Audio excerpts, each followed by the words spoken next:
que vous allez bien. Donc on se retrouve pour la deuxième vidéo en utilisant ces stickers pour fenêtre. Donc cette fois-ci je vais essayer de faire un triptyque. Donc pour ça j'ai pris donc 3 cercles à 25 cm de diamètre, les autocollants. Donc là il m'en reste un petit peu de la dernière fois, pistolet à colle chaude, les feuilles d'acétate, donc le rhodoïde, du fil de pêche pour maintenir tout sans que ça se voit au maximum, au mieux on va dire. J'ai préparé de la Stazen et des tampons, donc c'est les dernières collections. En fait c'est parce que dessus il y a les petites étoiles et je me dis pourquoi pas en rajouter. Donc Stazen pour pouvoir tamponner sur du rhodoïde. Donc moi ça va être en avance rapide, donc je vais faire comment, je vais vous expliquer vite fait. Donc avec un feutre à ardoise blanc là, un feutre à ardoise blanc, alors là c'est pas ça du tout. Bah oui c'est une ardoise quand même. Un feutre pour tableau blanc, voilà. Comme ça en fait ça va pouvoir s'effacer. Donc je vais faire le contour des cercles. Alors le petit problème qu'il peut y avoir, c'est que les cercles sont pas droit. Après on va coller ça à la colle chaude, donc on va faire au mieux, puis voilà. Il est relativement flexible, donc je pense qu'il n'y aura pas trop de problèmes. Donc je vais faire le contour de chaque cercle, mais il ne faudra pas que je me trompe de cercle parce qu'ils ne sont pas identiques. Vous voyez ce que je veux dire? C'est du 25, mais comme c'est un truc naturel, et bah du coup on n'a pas les mêmes forme, vous voyez en bas. Donc ça va être autre chose pour moi. Donc on va se servir de 3 feuilles. Dedans vous avez 5 feuilles. Du coup je vais l'ouvrir. Oh j'avais pas vu. Comme quoi hein. Ça c'est super joli. J'en ai une cloche, je pense que je vais en faire une aussi. Donc ça va être la collection Mon Essentiel. Et voilà. Donc ouais, on peut en faire une avec les gnomes aussi, mais les gnomes ils sont assez petits. Je sais qu'il existe sur cette collection-là en tampon bois. À voir s'ils sont pas plus grands, faudrait que je demande à Nathalie. Et donc bah, j'ai envie de vous dire let's go. Je vais vous montrer ça comme je vous ai dit, hein. Je ne vais pas mentir. Je coupe ou je déscotche? Je vais couper. Ça va éviter que tout colle à l'autocollant. Hop, alors du coup, comment ça se présente? Alors je l'ai ouvert à l'envers, c'est pas grave. Ok, alors. Donc le but c'est de pas trop le rayer, ça pourrait être cool. Et ouais, il est vraiment... Ça, pour mon traveler, la dernière fois, ça aurait été juste super pour faire la couverture avec ça. Mais bon, comme j'en avais, je me suis dit, j'en achète pas. Bah, en fait, j'aurais dû. On est sur du 30,5 par 30,5 pour information. Et bah, du coup, j'ai envie de vous dire, c'est parti. Ouais, c'est parti. Donc, je vais faire tout ça avant. Je sais pas encore si je perce mon rhodoïde et je mets mon fil de pêche. Ou si je mets mon fil de pêche en premier autour du cercle. Je pense que c'est mieux de le mettre autour du cercle en fait. Hein. Je pense.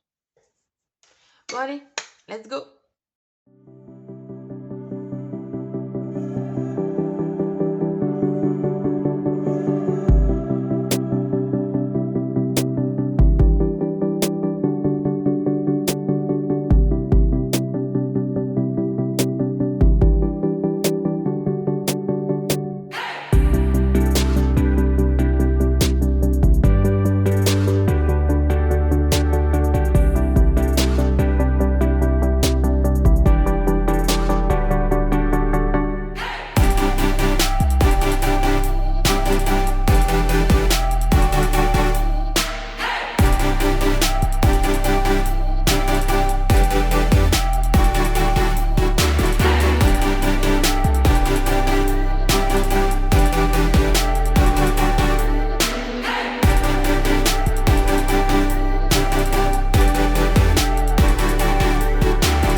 que après j'ai juste attaché et du coup c'était fini. Alors c'est très compliqué à vous montrer. Même à prendre en photo c'est compliqué parce que bah, avec le rhodoïd il y a le reflet de mon téléphone. Pour prendre l'autre fois le cadre, j'ai dû le mettre sur ma chaise et zoomer mais moi être au plus haut, enfin et un peu en arrière, c'était compliqué. Donc je sais pas si je vais réussir à vous faire des photos correctement. Mais voilà ce que ça donne. Donc les trois sont attachés ensemble. Je suis désolée, hein, c'est tête de côté, mais là j'ai pas le choix. Je vous fais des trucs parfois, je sais pas pourquoi je fais ça. Ah, remarquez, je pourrais peut-être filmer. Bah, je vais essayer de filmer après, mais c'est pas dit. Donc du coup, fil de pêche. Au final, ce que j'ai fait, c'est que j'ai collé avant mon rhodoïd. Pourquoi? Parce que je me suis dit que j'allais pas retrouver le bon cercle avec le bon rhodoïd. Mais je pense que c'est quand même mieux de le faire avant. Donc j'ai fait des trous. Après, ça reste discret. Le seul endroit où ça va se voir, ça va être hop, à ce niveau-là. Je sais pas si vous le verrez. C'est parce qu'en fait, j'ai dû accrocher pour faire une boucle ici. Donc ça va se voir. Mais voilà, c'est du fil de pêche. Donc c'est quasiment invisible. Le rendu me convient, c'est vraiment ce que j'imaginais, donc je suis très contente. Là, pour les montagnes, quand c'était trop grand, bah, vous coupez. J'ai coupé des gnomes également. La maison, pareil, elle a eu un coup de ciseau avec le sapin. Et puis, bah voilà, j'ai collé sur tout le contour. Comme il est très flexible, bah du coup, ça l'a fait. Et puis il est plus flexible que le début de ma vidéo parce que quand je vous l'ai montré, en fait j'en avais deux. Et c'est quand j'ai commencé à couper que les rhodoïdes se sont séparés que je m'en suis aperçue. Donc voilà. Je sais pas si je peux vous les montrer comme ça un par un. C'est compliqué. Donc on a celui-ci avec que les sapins. Là avec la maison, comme ça il y a le joyeux Noël et tout. Et ici donc avec les montagnes et bah, quelques flocons, il ne me restait pas grand chose. Là, des trois planches, je les ai réunies en une parce qu'en fait, sur une planche, il me restait seulement deux cadeaux et deux gnomes. Donc, j'ai tout mis. Donc, sur les trois planches, il me reste seulement ça. Donc, je suis bien contente d'en avoir pris trois. J'ai eu le nez fin. J'aurais aimé avoir plus d'étoiles. Mais là, il m'aurait fallu 4 planches et j'aurais eu plus, entre guillemets, de pertes. Ça, je peux encore m'en servir. Parce qu'en fait, comme c'est... Alors certes, c'est transparent, mais vous pouvez aussi vous en servir vu que c'est collant. C'est pas statique, vous savez. C'est vraiment collant. Du coup, on peut s'en servir pour une carte, par exemple. Je pense que du coup, je vais peut-être même vous faire un petit truc là-dessus. Vu qu'il me reste pas grand-chose. Il y a le joyeux Noël, vous le centrez ou je ne sais quoi et paf, ça vous fait votre carte. Vous mettez un sapin, les cadeaux au pied. Enfin, voilà, on peut les finir sur du papier, je pense. Donc voilà, mon triptyque est terminé. Je vais essayer de vous le filmer autrement. Si vous ne l'avez pas, c'est que le rendu n'était pas présentable. Donc voilà, je vais monter la vidéo aussi. Et puis je la mettrai en ligne un peu plus tard. Parce que moi, du coup, les vidéos pour Custo Déco, c'est le lundi et le jeudi à 6 h du mat. Donc quand elle part, moi, je dors encore. Voilà, c'est magnifique. La programmation YouTube, c'est juste parfait. Donc j'espère que cette vidéo vous aura plu, vous aura donné des idées également. Et puis bah du coup, je vous dis à une prochaine vidéo. Bye bye! Le rendu, alors c'est plutôt droit. Il y a juste celui ici, là, du dessous qui est un petit peu penché. Je vous avoue, les trous, je les ai fait à tâtons, hein, comme ça un petit peu au pif. Mais le rendu, je le trouve vraiment pas mal. Alors, je vais m'approcher, mais voilà, deux biais, parce que sinon vous allez avoir voilà, mon téléphone dedans. Donc, on a celui-ci et celui-ci. Donc, voilà mon triptyque. J'espère que cette vidéo vous aura plu et je vous dis à bientôt pour une prochaine vidéo. Bye bye!